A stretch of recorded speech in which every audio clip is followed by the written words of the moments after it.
Yo, what's up mga kaibigan? This is I2K po again. Ngayon nandito ulit tayo sa channel ni Pinas News Insider. Dito naman ulit tayo magbibigay ng komento at reaksyon. Kaya samahan nyo. Oh guys, let's go! Ito ang balita ngayon. Trending ngayon sa social media. Nakitaan kaagad ng kapalpakan ang bagong Executive Secretary ni President Bongbong Marcos Jr.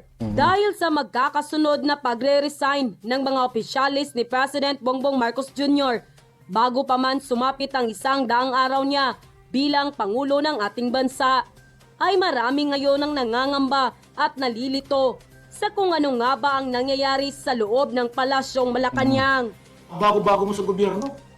Ilang araw ka palang executive secretary, ginigiba mo na si Vic at saka ang Pangulo. Marami Sira ulo talaga mga against talaga sa Marcos yung mga yun. na din ang natatakot na baka matulad ng kanyang ama ang sasapitin niya kung saan ang mga taong nakapalibot sa nooy kanyang ama ang unang sumaksak sa likod at kumagat na parang ahas. Kaya naman, hindi na napigilan ng kanyang ate na si Senator Amy Marcos na magsalita na dahil tila pugad daw ang Malacanang ngayon ng mga ahas.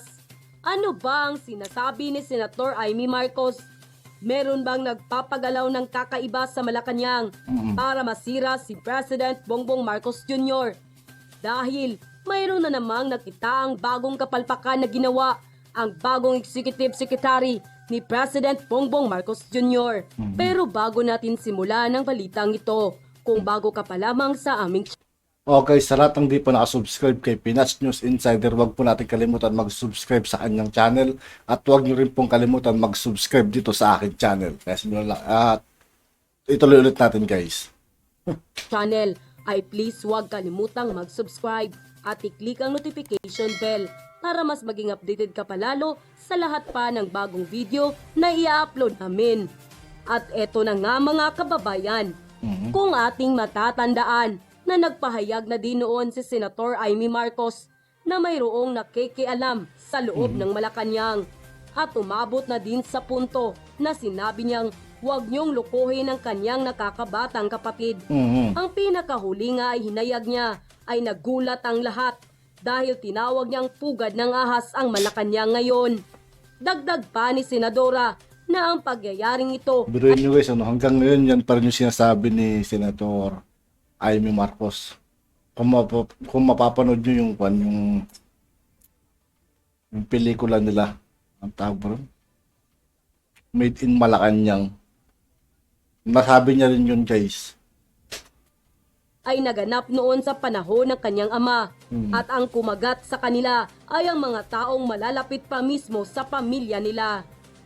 Samantala, ayon na nga din sa batikang mamahayag na si Mike Abe ay mayahambing sa boxing ang mga nangyayari sa loob ng Malacanang at tumatanggap ng suntok si President Bongbong Marcos sa lahat ng mga direksyon. Nagbubungguan na. Ito yung Pangulo, binubunggo siya. Baba, taas, loob, lahat para siyang binubugsing. Yun ang description ko sa inyo kung nanonood kayo. Ito yung Pangulo dito. Ay sumusuntok sa kanya, kaliwat kanan. May unahan, may likod, may gilid ha. Binubugbog siya. Binubugbog siya ng mga may personal interest. Posisyon. Kapangyarihan. Yan ang masakit. Anyway, marami pa rin. Okay, huwag tayong, basta lagi kong inuulit yan at hindi ko po iiwanan yan. Huwag tayo mawala ng pag-asa. Habang pinag-uusapan ito, habang binubugbog si Pangulong Marcos sa Malacanang na may influensyang tao, ipagdasal natin na kahit na mabugbog yan, lalaban, tatayo yan para sa bayan. Narito naman ang hinaingat komento ng marami sa ating mga kababayan kaugnay sa balitang ito. Ayon pa sa kanila, grabe talaga, di na mawala ang panggulo sa gobyerno. Pilit na gumagawa ng paraan ang Pangulong Bongbong Marcos at iba pang matinong gabinete niya. Tapos may manggugulo. Hindi lang para sa sarili ang gustong makaahon ng PBBM. Buong Pilipinas ang gusto niyang iahon. Huwag po masyadong tiwala sa loob ng palasyo dahil aabuso naman sila. Mahal na Pangulong Bongbong Marcos, mag-iingat po kayo.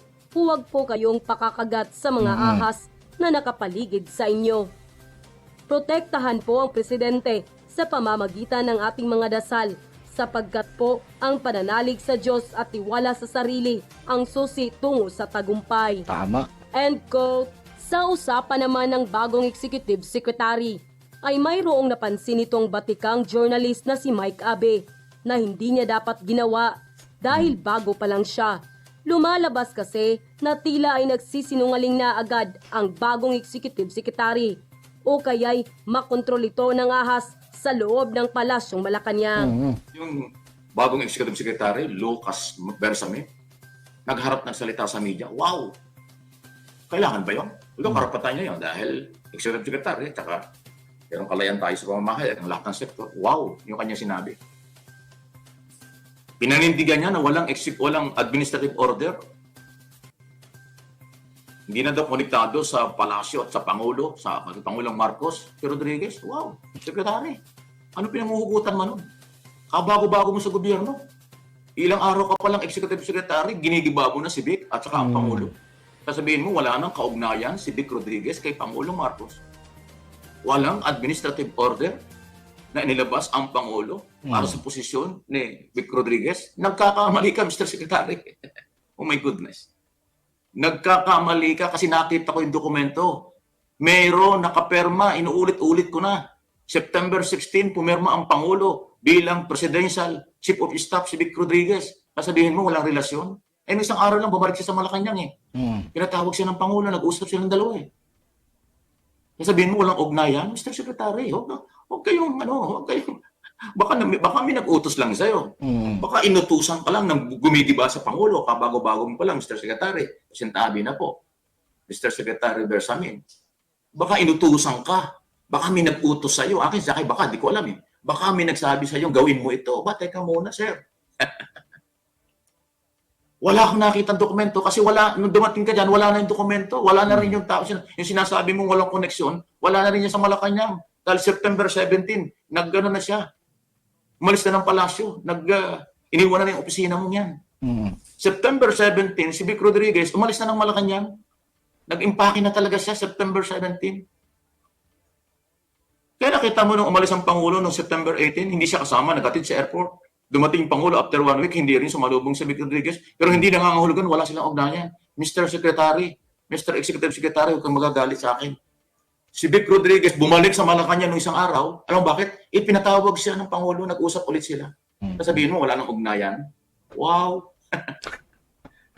Palagay ko, huwag naman kayo magagalit. Hindi nakatulong yung press conference or statement ni Executive Lucas Bersamin kahapon sa harap ng media. Paliban na lang kung siya inutusan para gawin yun. Nakakalungkot yun. Ako sinasabi ng iba, Mike, nasa yung dokumento? Sinasabi ko naman sa inyo ng araw, hindi nyo ako kilala. Yung mga nagtatanong kung nasa ng dokumento, hindi nyo ako kilala. Siguro kayo bago kayong taga-subaybay. Nirespeto ko yun dito sa Mike Abe Opinion.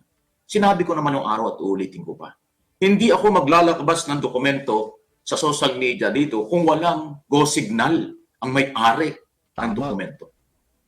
Okay lang sabihin ko kasi I know, nakita ko eh. Alang problema, yung nakita ko, hindi ako pwedeng harangan ng kahit sino. Tama. Pero yung ipakita ko sa inyo yung sulat, no, hindi ako ganun. Nire-respeto ko ang pinanggalingan ng sulat, may-ari ng sulat. Saan ba nanggaling ang order at sulat kay Pangulong Marcos? Sino ba ang nakatanggap ng sulat at posisyon? Si Vic Rodriguez. Nire-respeto ko silang dalawa. Bakit ko papakita sa inyo? Sinasabi ko lang kasi nakita ko. Yun lang yun. At sabi naman itong, at palagi sana ilabas. Kaya lang pag inilabas na ni Vic Rodriguez, ibig sabihin, away na talaga. Kasi hindi naman niya ilalabas niya kung hindi magdi-deny ang Malacanang. Hopefully, huwag i-deny ng Malacanang. Kasi pag i-deny yan, pag sinabi, halimbawa lang ito, kayo magagalit ha. Halimbawa lang, ayaw kong pangunahan. Halimbawa lang, Marina, makinig po kayo.